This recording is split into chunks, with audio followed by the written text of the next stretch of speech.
hammered in the fan vote lately because they're on a pretty rough stretch here. If we think back a couple weeks back for Coast, they were looking good right after they signed Elements as a coach. I still remember that one hyper-positive interview with Zion Spartan where he was talking about how they're going to make a run to maybe even top 2.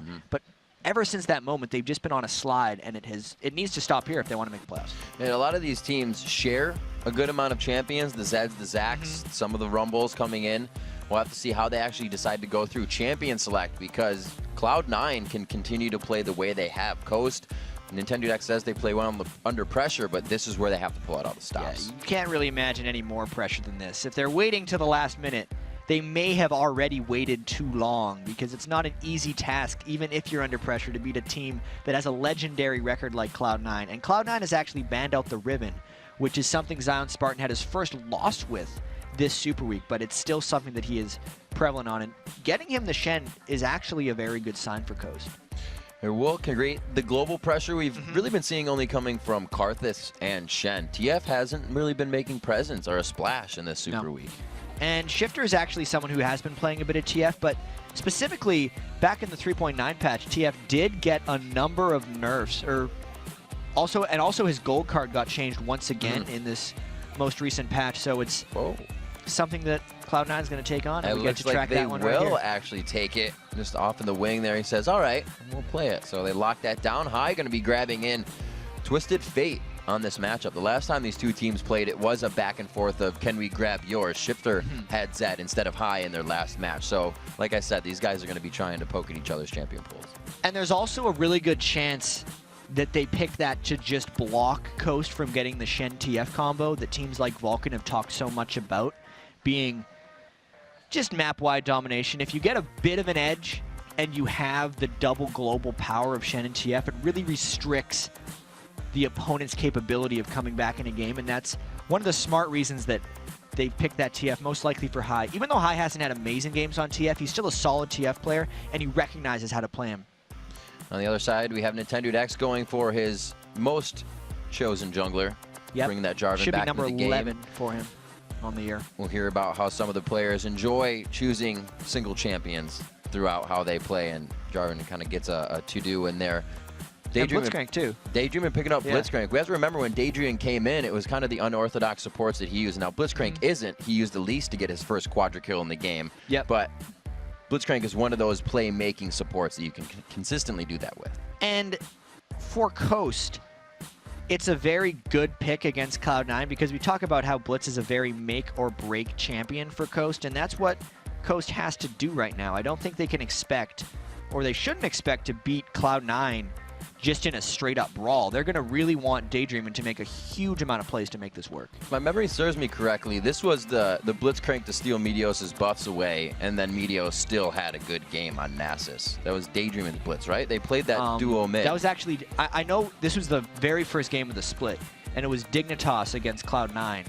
Dignitas stole like both of his buffs, and Meteos was still able to come back. Toy did it. And yesterday I'm still remembering Meteos just eating a game with Eve. He just took complete control of it. That was pretty scary. Trying to be all over the map on the high farm carry type junglers. And this is a Nocturne who would be able to do a similar thing for him if he can really get going. So I'm personally excited to see how he tries to farm the game here with Nocturne. So we actually see Kennen being picked up quite a bit coming into this week. It was played the last time Cloud9 put their composition together versus Coast, and it seems like they like that overall pick. With the Rumble being out, Balls has had to switch things up. We've heard about his hot and cold with Shen. Won't get a chance that game. So he's back onto Kennen. As we see, if that is a locked-in Renekton, that's twice in a row Zion Spartan plays this versus Cloud9. They're not messing with this, but they are, because that is a bruiser-centric team. The reason I was like, there's no way they'll pick Renekton is because they already had Shen. So this is either a... No, it's got to be a mid-lane Shen or a mid-lane Renekton. One of the two. All right, I like it already. Or, no. Now it makes sense. Okay. It's foolish of me. Take your time. Blitzcrank, Caitlyn middle.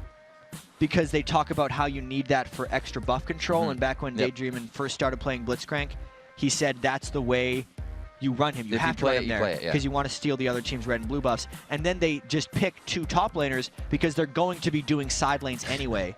And then they just hope to bring so much tankiness to a team fight that they can overwhelm Cloud9. I'd be surprised if Elimination clicked off anything but the almighty disengaged support of Zyra Considering right now. Coast is just a bunch of melees. Considering this team, is melee and is going to be up in your face instantly. Each one of them coming in with their own gap closer.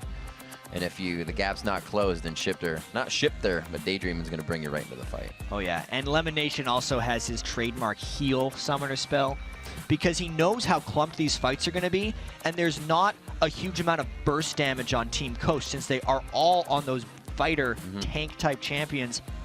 Heal, Elimination has said many times, is one of the best late game summoner spells, and this could maybe secure something for Cloud9 if it ends up getting to that point. This will be a very interesting game. It is going to be a very interesting game, and the fact that since we're seeing so many champions that are going to require gold, how do you facilitate that in a game where, you know, Kobe said yesterday, when you get that sort of MMO composition of that healer mage, the damage dealer, the tank, it works out better overall because you're not putting your eggs in one basket. Yeah, I'm still very curious about how Coast is going to be able to farm this. I want to see Shifters Renekton specifically and what Cloud9 tries to do against it, whether Cloud9 is just going to try and match and put their AD carry support in mid and then really put High's Twisted Fate at a disadvantage because he's going to have to go into a side lane, or if Cloud9's just going to play with the mismatched lanes and rely on Meteos to equalize. Well, they have an absolutely amazing composition to stop anybody from getting to the back line of Twitch. The Stranglethorns to pop up. You also have balls to just throw Slicing Maelstrom in that fight. So all those melees are going to be sitting in spray and pray for the entire time. But if these lanes get bruisered down as we think they were, I don't think Cloud9 is going to get to that fight phase. And that's where people say Cloud9 is vulnerable, is the early game. Yeah, and I don't know about that. I don't know if Cloud9's vulnerable in the early game. I don't know. Skara said it in their interview the other day. But Vulcan finds all of their wins off of Cloud9 in the early game. And we can think about it, though. Cloud9 has lost 3 games all year. 2 of those games, they gave up 2 kills at level 1. And the other game, they fell far behind Vulcan, but then still almost came back. So that's not, to me, that's not so much early game. Right. Even though, to me, level 1 is before the early game. Because that's before the laning phase even starts. If someone could take advantage of Cloud9 at level 1, yes. And that could be what Coast tries to do here with the Blitzcrank. Zion Spartan and team are moving quite diligently here to this center portion of the map. They're not going to go for the top side. They're going to try to get in fast. A ping coming out is going to allow them to know that they're coming in. So High will kind of spread all the way down to the turret, and they're going to just take over this blue. Probably going to walk their way out after the vision. Yeah, Cloud9 needs to make sure they play this one smartly. And Meteos, I want to see what plan he's hatched for himself to prevent Daydreamin' from messing with his buffs early on. Nocturne doesn't necessarily do well when he's denied either the blue or the red buff. He actually needs both of them to have any kind of real presence early game, and it looks like Coast is trying to take control of both sides of his jungle, so there could be some very heavy denial planned from Coast team. Still can't tell where the swaps are going just yet.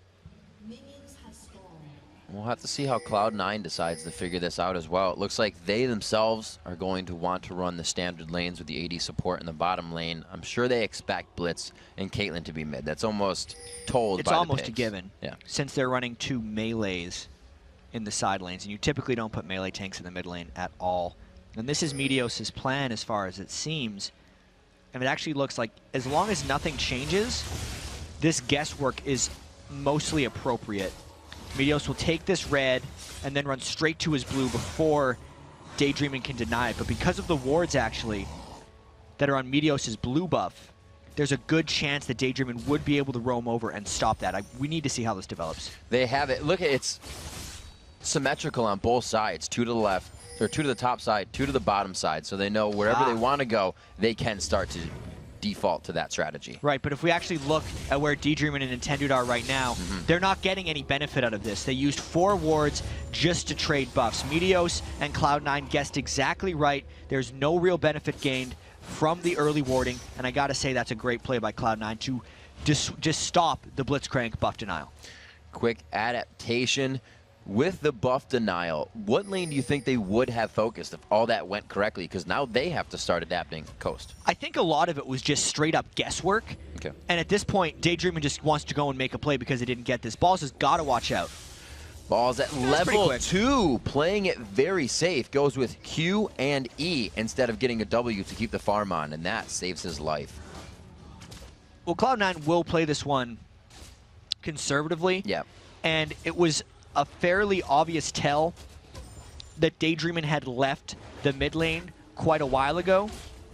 And it basically told Balls to play as conservatively as possible against Shen.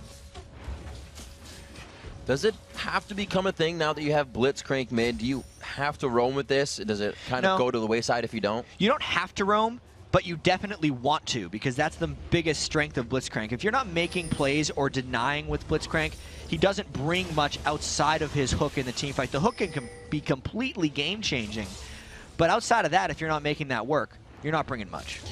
So we turn it into the 1-2-2 here as the defense is set up by Coast. Looks like we got the Bruiser lane bottom versus the AD carry and support. It's a pretty dangerous lane down there for Twitch and Zyra.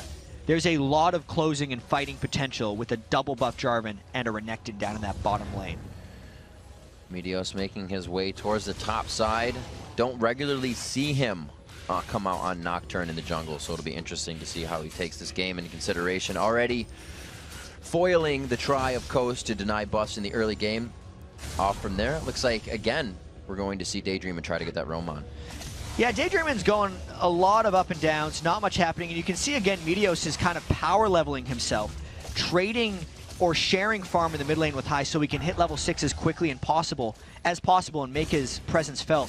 He's outpacing actually Zion Spartan at this point, to give you an example of how quickly Meteos is farming on Nocturne. We still have to remember very shortly we will have the level 6. That's the Stand United. That's Meteos coming in with the Paranoia, that quasi-global ultimate rather. And Dragon may be a priority for these teams.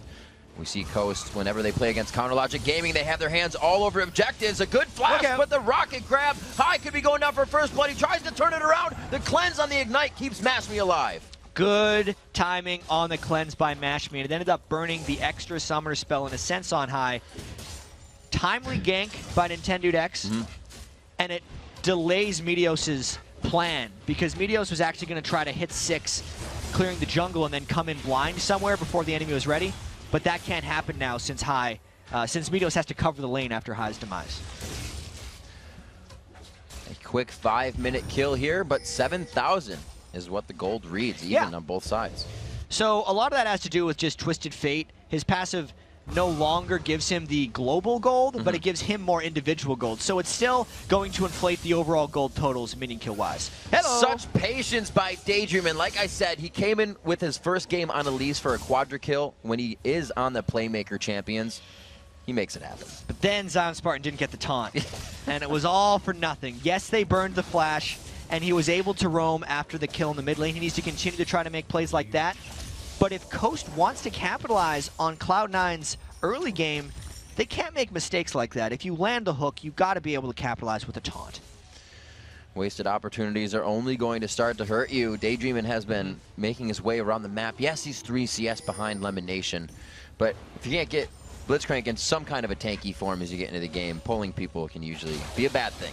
Daydreamin's going to have boots of mobility and a Sightstone, and that's what he's going to build on Blitzcrank. And at that point, he's just going to be building oracles because he needs to get the vision deny. And if Coast falls behind a little bit, they're going to lose all of that, which is why this moment and juncture in the game is ultimately one of the most important things for them. Trying to win the ward game down in the bottom lane. Looks like for now they have the pink, so we may see Nintendude X returning to that lane in just a few minutes. And depending on how Meteos and High position themselves, they will or will not be able to counter Zion Spartan's ultimate. That's going to be the next big thing here. Since Zion Spartan is 1v1 top lane with Balls, there is a potential for Coast to pull off some sneaky business and have Zion Spartan create some action bottom lane and then go for a dragon. But if Meteos and High plan properly, they can kind of stop wherever Shen goes in. There's going to be a nice little game of cat and mouse, as really, once the TF, Nocturne, and Shen ultimates get used, it's most likely going to key for a dragon maneuver. And here's the return of the Nintendude. He is on the backside. The second engagement from Nintendude, the participation in the fight, and he picks himself up a kill this time. And here's the dragon. So that was very pre-planned by Team Coast, and Meteos and High were not in position to counter that 3-man gank and collapse back in on them. Now it's just a matter of Cloud9 trying to get their lanes pushed up, since Coast did 5-man that Dragon, and really just get whatever else they can during all of these shenanigans. You know, Jack, I remember you mentioning in one of the past few games that Lemon Nation is one of the supports that doesn't bring pink wards into that first portion of the game, and they were actually playing a little bit more dangerous in the bottom lane there without any wards altogether. And this is something that Cloud9 actually does frequently in that lane. A lot of games for Cloud9, we see Lemon Nation or Sneaky actually dying a little bit if the team is willing to repeatedly gank them. But that all comes as an expected trade-off. The reason Lemon Nation and Sneaky play so far up in their lane, sometimes in unsafe ways, is because if the other team goes for a kill, Cloud9 will go for an objective. And just as we saw there, Coast took a kill and a Dragon, but Cloud9 got the turret. So in a sense, they were just trading objectives despite getting killed and losing the Dragon. And that's proven by the gold, Jet. 12-1 to 12. Yeah. That gold still even on this matchup. Sneaky trying to pressure the lane. Still no wards coming out for Cloud9 right now. As they press up this hard, they know they're surrounded by pinks, but they can't even get a good ward in to get around that. Yeah, but they went up and got the turret. So unless Coast was willing to stay down there again, gank again with Jarvan, and allow Meteos to continue farming, that wasn't going to happen. Essentially, if Coast wanted to defend that bottom turret, they would lose all of their presence in the mid lane, which they're trying to create right now as they're trying to finish off High's turret. All right, so we know these 2 kills really big here for Coast, but they only continue to count if you hold that pressure and continue to apply it. Cloud9 still looking for the objective of Dragon, which has already been taken nicely by Coast as they were able to grab it, but that will be their next fight. We usually don't see them trying to engage if they are behind until something like that, or a turret divers, something as such. Cloud9 kind of waits very patiently for their window and then just goes all out. I'm a little surprised Meteos has done so much farming without ganking. You can see his levels and experience are very high right now, and he's also wearing the double buff, so he's ready to go. But he's still just powering up. 69 million kills, now almost 70, keeping pace with the carries on his team on Nocturne. Meteos is going to want to make his presence felt fairly quickly here, because Nocturne, even though he is capable of getting a huge amount of farm, doesn't have the greatest late game scaling with that farm. So he's got to make something happen in the mid game. Looks like Coast wants to back. No aggression for now, as you see. Mashme using that ace in the hole. That's just the pressure off High, so they don't try to go and do anything crazy in the jungle. They will return to lane as we check out a few other things. Meteos is a full level, like you said. He's been farming over Nintendo X right now. He's hitting 9, Nintendo just hit 8. These guys should be engaging soon. Meteos is actually the highest level in the game. Yeah. He's in like what we would call power farm mode right now. He's using his Duskbringer and he was using his blue buff to just move around the jungle faster and farm as much as possible. He's going to go convert 1,400 gold in his base right now into that aggressive Lizard Elder item, not the tank Golem Spirit that we've seen so many other junglers like Big Fat LP go for. So he's going to want to fight soon, maybe in this mid lane. TF and Nocturne might approach as Coast tries to take down this turret in a 3v3. Now, everything is always definitive when you have this outer ring of turrets to take down. Coast getting a little bit of pressure on that. A gold card. Oh, no, they get on the High. It should be some good damage, but probably not everything they need. Nintendo also should be able to walk out here. That turret, though, 1 shot away. Oh, and Sneaky gives a little love tap to Shifters Renekton in a 1v1. That mid lane fight may have happened if I did not get hooked in, but that's just not a way Cloud9 wanted to start the fight. They're still looking to make something happen because they know that they're kind of winning the other 2 side lane 1v1s, so they want to at least stall out in the mid lane. Losing the turret is actually not a great outcome for Cloud9. And still evens up the gold once again. It's just creeping in favor of Cloud9, and then they just got some investment plan going on. Yeah, it definitely appears like Cloud9 is slow playing this one a little bit, which is somewhat unlike them, but I do feel like they're just waiting to pounce.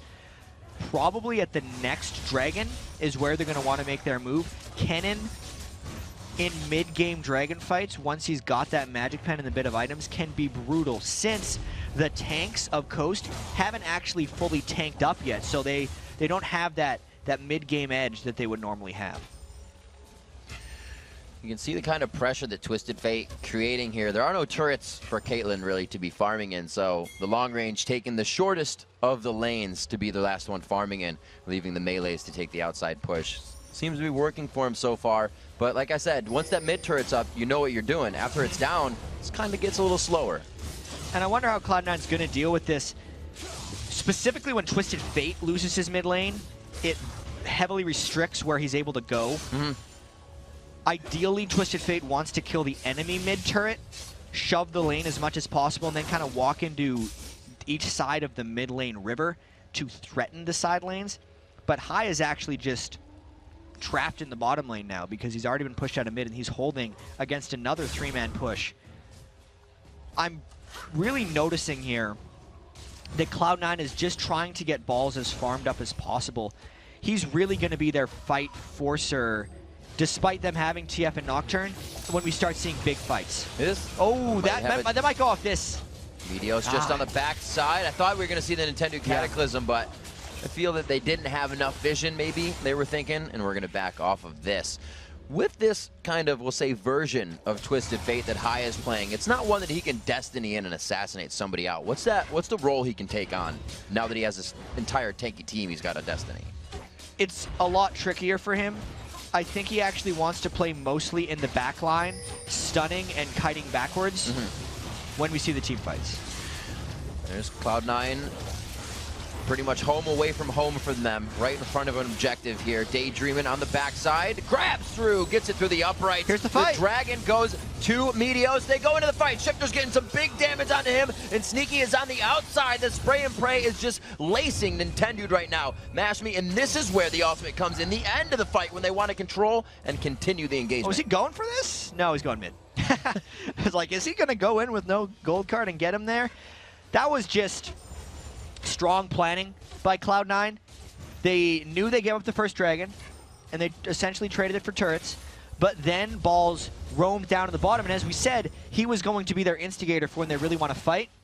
And since Coast hadn't hit their big items yet that they want on the tanks, Cloud9 actually won that fight by a good margin, even though they only looked like they got out with 1 kill for none.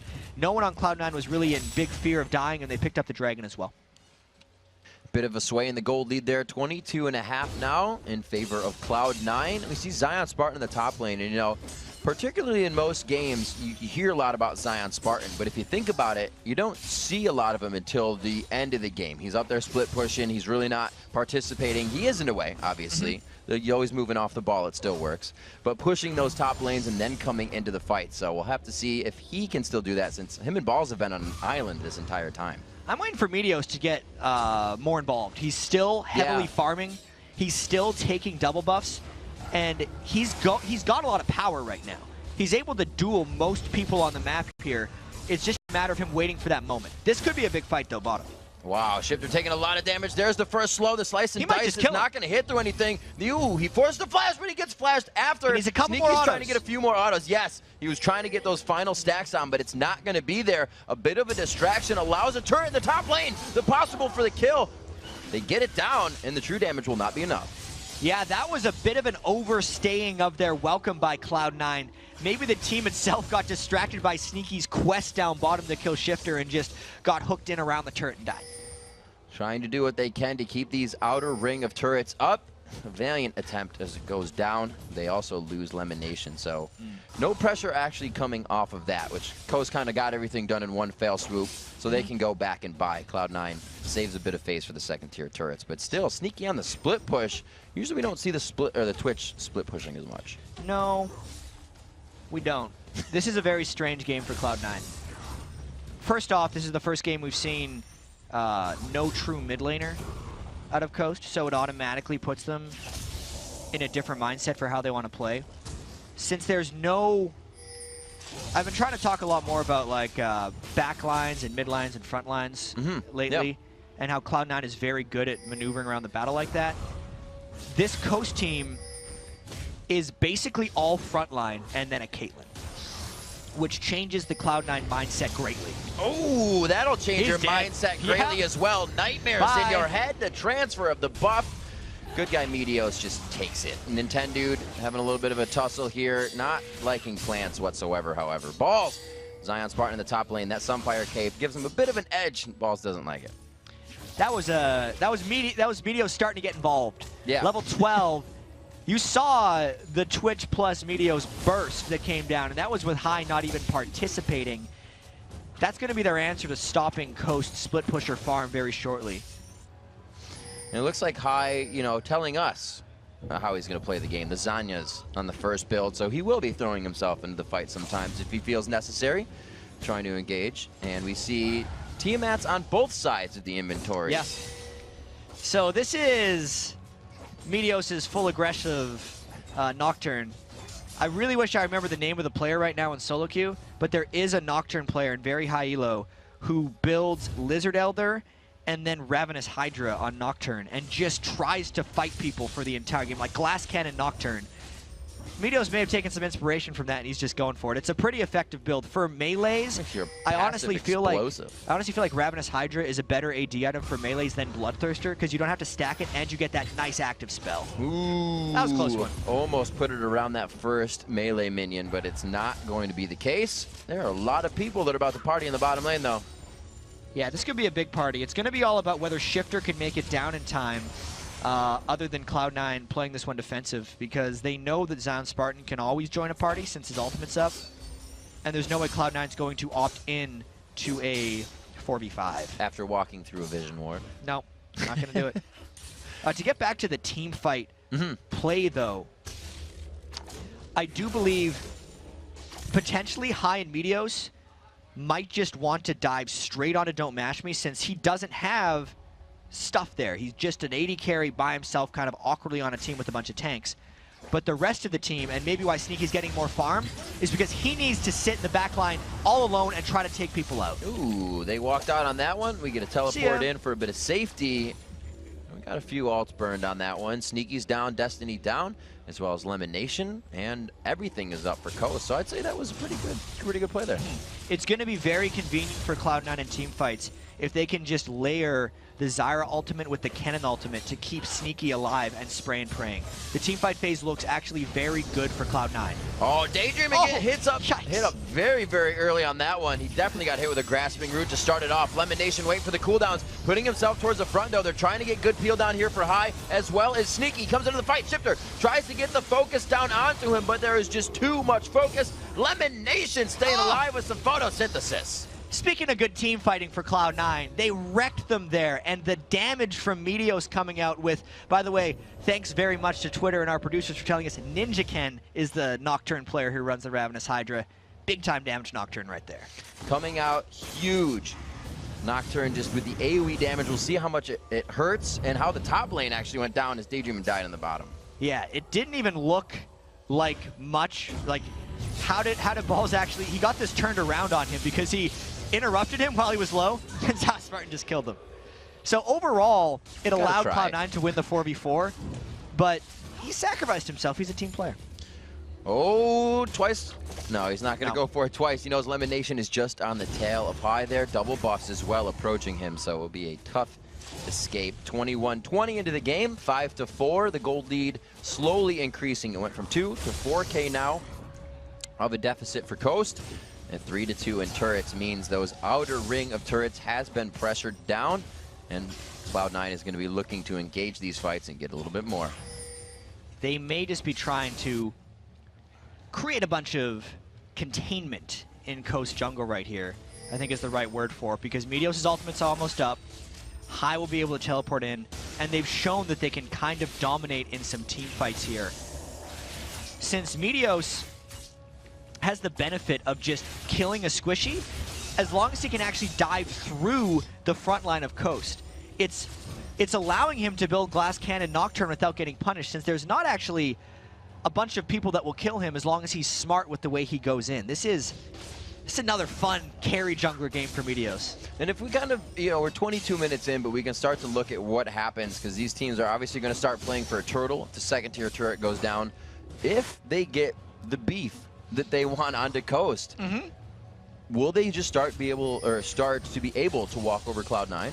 Maybe, but probably not, only because of how well Cloud9 finished their pick phase. When Lemon Nation picked Zyra, on top of already having Kennen, plus just having Twitch to AoE down, it's so difficult for their 3 tanks to dive in, Shen, Jarvan, and Renekton, and not just get caught up in all of Zyra's roots and obliterated by Twitch's spray and pray. Oh, obliterated just like this, possibly, but it's going to be a 2v1 as he calls for some help. Shifter gets himself away, a few ultimates used for a few ultimates.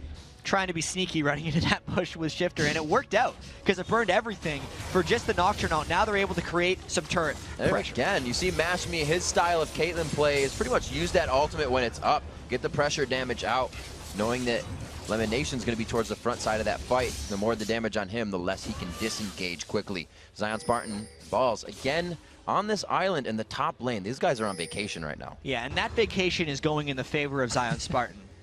That's probably the only positive thing the Coast has going for them this game, is how Zion Spartan is winning that split push battle with balls.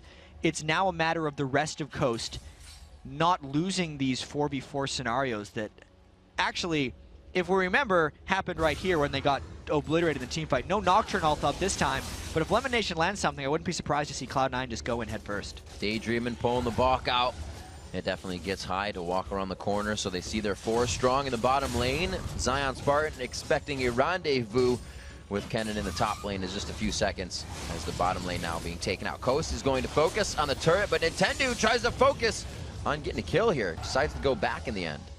You got a little scared. You did get scared. They got the turret. They had no total problem, position. Nintendo. Nothing was there.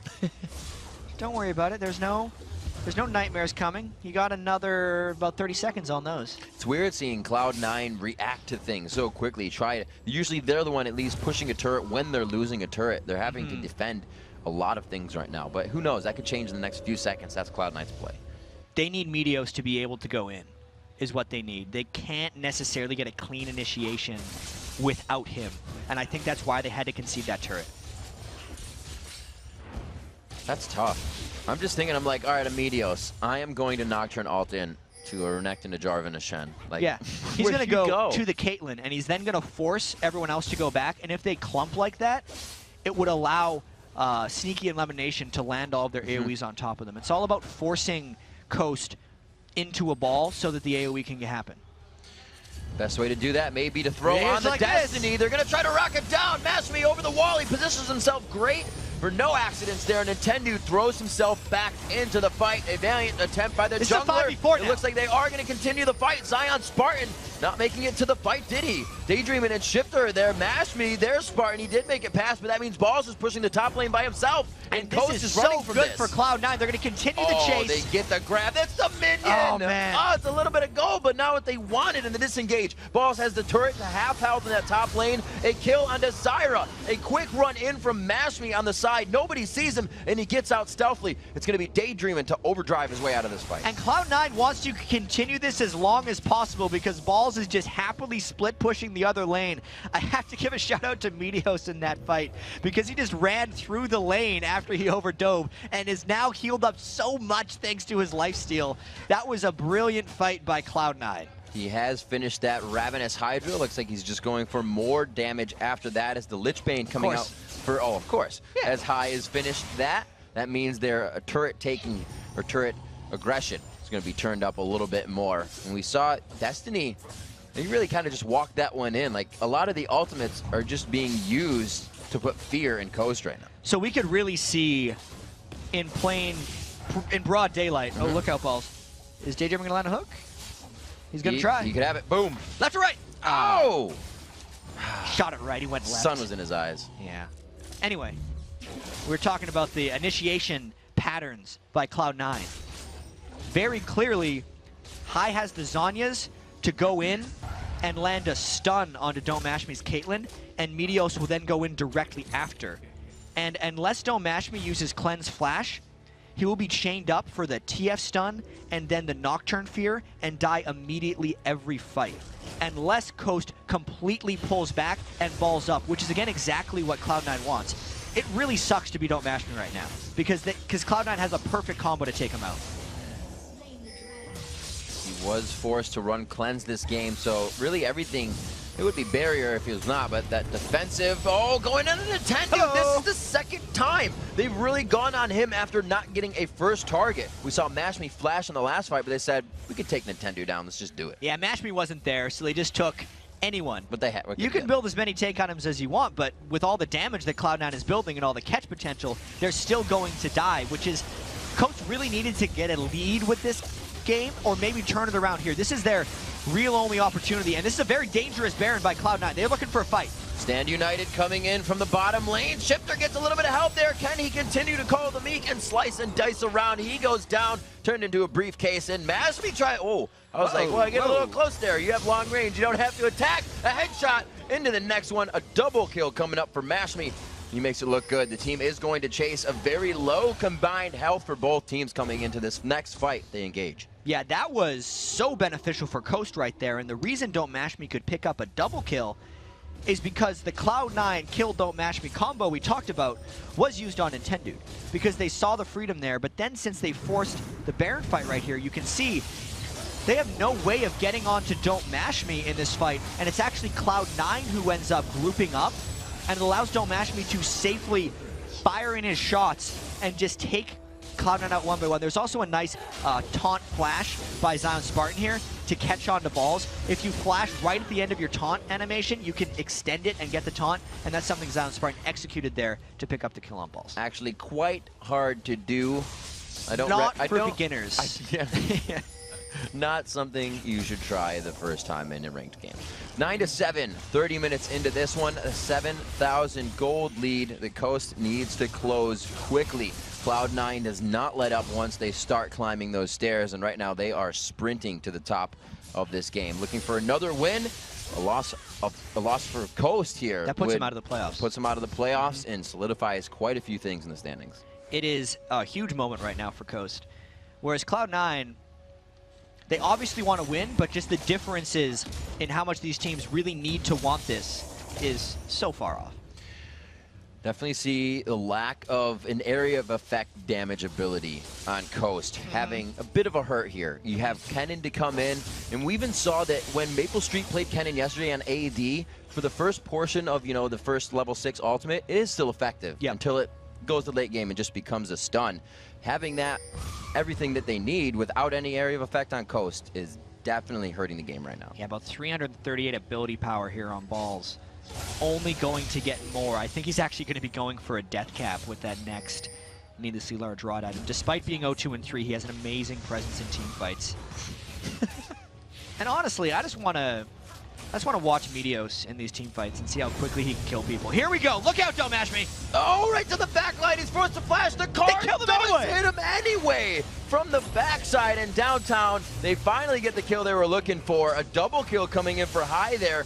They're looking for more. And there's a split push option coming in from Zion Spartan right here, but they're going to lose this race by a long shot. There is not much here to defend the base when you look at Shifter and Nintendo X. Not to mention, they've only sent balls back, and I don't think this is actually going to repel Cloud9's push. Cloud9's still going to be able to get some of these inhibitor turrets. This is going to be pretty big. Now that Balls has gotten big with that Zanya, is almost a Rabadon's finished. He has the Haunting Guys. Like you said, he's going to be able to stop that lane, and we can see pressure or damage rather. Consistent damage onto that turret. High destroys the turret in the top lane, which means an inhibitor is open. I feel so bad for Caitlyn right now. Yeah. He eat away. He's farming. Cleanse flashed almost right as a CC hit, but so much damage was packed in when Meteos and Hyde teleported on top of him. They didn't even ignite him. No. And now he doesn't have his cleanse or flash, but the Nocturne and TF ultimates are almost up again. Unless Coast gets this Baron like right now, I don't see how they're winning team fights. It's hard for Mashme when you're against multiple front-end bursts of damage that can be followed up by more bursts of damage. And it's also because, like, if Coast had an Orianna or something, or a typical mid-lane caster, even an Ahri, they could shut down some of that. Because if you're diving straight on, like, just watch how fast he dies here. The damage hit him all immediate, and I think the card gets him. Yeah, he's not. No! Okay. Right at the last second. Sharp cards. Yeah. He is a card master. Yeah. Double Lift would be proud. 32 and a half minutes. We're over kind of, actually the Cloud9 average went up a little bit, so we're probably still approaching that. 53,000 gold to 44,000 here. 7-4 in turrets. Cloud9 faltered a little bit in the beginning, allowing Coast to get a few kills, but they have found their bearings now and are cleanly pushing down every single lane. Now looking at only inhibitor turrets.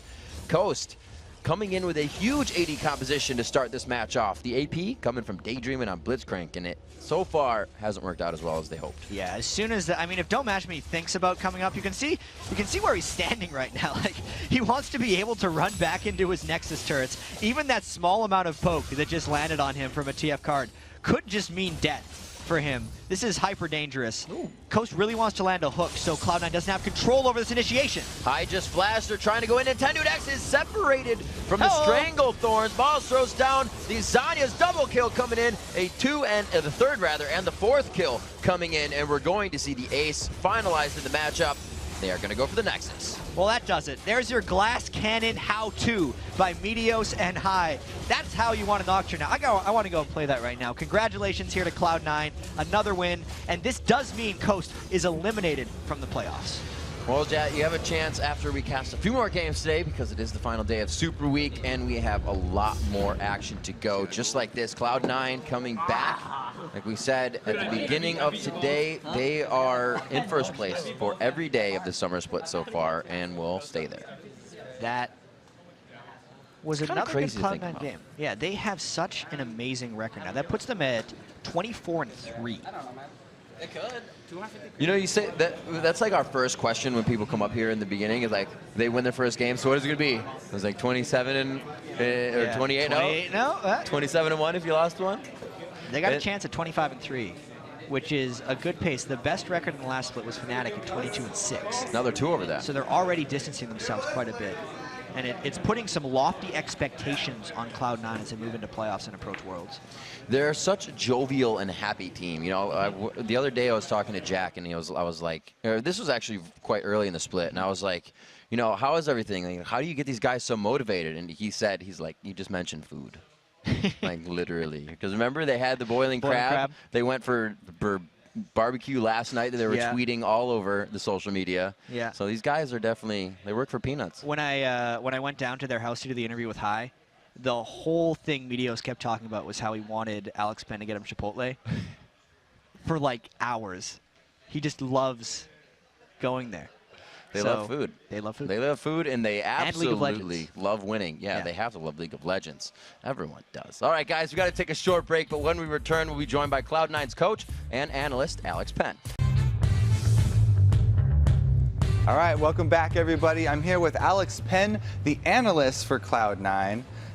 So congratulations on another win. Thanks. And it seems like your strategy hasn't really changed that much with 310 because you guys did give up the first kill still, but you got the first 2 turrets anyway. Right. The tower nerf, or buff rather, just forces us to wait longer before we can start taking towers. We don't have like the 3-4 minute pushes with like Nasus and stuff like that, or even with like a Jarvan or, you know, the heavy push comps, because you just can't do the damage. You can punish a little bit. You see teams still doing the dives like CLG where you do the 3-man dive, but they're still not taking towers off of that even if they get the kills. So it delays the push, but it's still an objective-based game. Do you guys focus more on any other objectives in the early game then? Maybe like Dragon or something, which has not gotten... Yeah, Dragon's definitely way more valuable, and that's why we're going to see a lot more 2v2s in the bot lane, because Dragon Control is just way more important than the 2v1 pushing, which is basically how I feel Riot intended that to work. So definitely more 2v2s and definitely a little bit slower objective pushing. Okay, so that was slow, the objective pushing, but also in that game was a little bit slow. Meteos coming out of the jungle. He stayed in the jungle a very long time, farming up for his very fun carry Nocturne build. We attributed a little bit to Ninjakin on the solo queue, but to my knowledge, every time I played against him, he would go into Blade of the Ruined King instead. The Hydra just seems like something completely out of left field. What went into that? Was that from you? That was definitely not me. Meteos came out of the booth and just said, how'd you like that build? So I think he was just having fun, you know, going for a different unconventional build to test the limits of Nocturne. Meteos does not like to come out of the jungle unless he knows he's going to get a gank off, right? So like he's very efficient when it comes to farming, and he doesn't like to wait around for ganks. It's more of a, if the laner knows he can get the kill, he'll call for the gank, and then that'll happen. So in that game, he just didn't have a chance to get a gank, so he just took his time and farmed. Built up the Meteos area of effect Nocturne special there, I guess. Now, what do you actually do as an analyst for Cloud9? A lot of people want to know what really goes into that type of job. Right. So if you see like Lemon's notebook, a lot of that is me getting the stats of what people are playing, when they're playing them, what patches they're playing them on, what we banned against them in previous games, what they banned against us. So I'd say probably about half the notebook is me writing stuff in it. And then we go into a prep after that where we spend, depends on the game, 30 minutes and up to 2 hours just working on different scenarios of picks and bans. What we want to ban, what we think they're going to ban against us. What we could get first pick, sometimes it goes to all the way through 5 picks on each side. Sometimes we can't predict that against some teams like Coast, where they have like such a wide range of champions that they've played over the season. So a lot of that. I also live with the team, so I'm sort of a team mom in a way. I'm older than all of the players except for Lemon, and I'm the only one with a car, so I'm transportation. Very important, Yeah. transportation. Okay, so it's a lot of pick ban stuff then. Yeah. Have you guys started any notebooks for the international teams yet? Well, none of the teams have qualified yet. So this weekend's the first team coming out of Southeast Asia. So along with prepping for playoffs, I will start researching Southeast Asia team once they qualify and teams as they qualify up to Worlds. Even if we don't end up making it at playoffs, the prep has to start now. There's 13 teams besides us if we end up making it. So, and we qualify at the end of this month with 2 weeks after that going into Worlds. There's not enough time to research that many teams. So you got to start as they qualify. Otherwise, you're just not going to have enough prep. And with the unpredictability of who you're going to be playing, and so there's so many teams from all the way around the world, does that change how you practice as a team beforehand? At this point, no, just because we're still focusing on playoffs, and that's still North America. We still have we still have to, focus on what they've been playing until we get there. So the practice after playoffs could change, but we haven't gotten to that point. All right, so first step is playoffs. Yeah. After you win playoffs, then you can look ahead. Well, thank you, Alex Ben, for your time here. And we've had 2 good games already, but we've got so many more. There's 6 more left in Super Week. First, we're going to send it back to the